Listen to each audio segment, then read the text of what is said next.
दो दोस्त थे, कौशल और जिगर। दोनों का दुनिया में कोई नहीं था, लेकिन दोनों को चित्रकला का बहुत शौक था और दोनों चित्रकला में माहिर थे। लेकिन दोनों चित्रकला के क्षेत्र में आगे बढ़ सके उतना पैसा उन दोनों के पास नहीं था। इसलिए जिगर ने कहा, कौशल तुम चित्रकला में अभ्यास करो, मैं मेहनत करके पैसा कमाऊंगा। इस तरह जिगर ने अपने दोस्त की खातिर अपना करियर छोड़ दिया और वह मेहनत मजदूरी करने लगा। और कौशल चित्रकला में निपुण होता गया और एक से बढ़कर एक चित्र बनाने लगा। अब कौशल के चित्र बहुत ही ऊंचे दाम में बिकने लगे थे। अब उनकी आर्थिक स्थिति भी अच्छे होने लगी थी। तो अब कौशल ने कहा कि जिगर, अब मैं कमाऊंगा और तुम चित्रकला का अभ्यास करो। वह दोनों जब चित्रकला के स्कूल में मिलने गए, तब शिक्षक ने जिगर के हाथ देखे। वह मेहनत करके एकदम बरछट हो गए थे।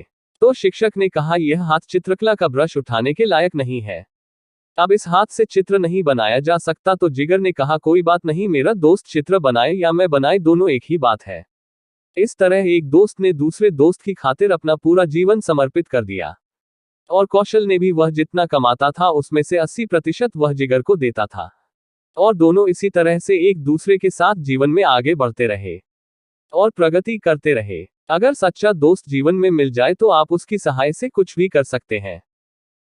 एक गांव में कौशल और जिगर दो दोस्त रहते थे। उनकी दोस्ती की मिसाल सारा गांव दिया करता था। एक दिन राजा ने जिगर को किसी बड़े गुनाह के इल्जाम में पकड़ लिया।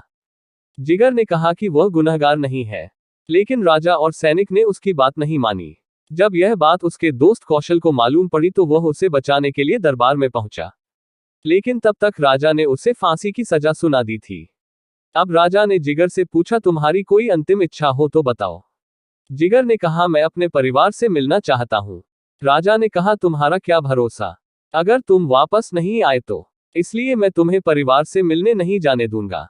कौशल ने कहा, राजा, जब तक जिगर वापस नहीं आता तब तक उसकी जगह में बंदी बनकर रहूंगा और अगर वह वापस नहीं आ पाया तो आप मुझे फांसी दे दीजिएगा।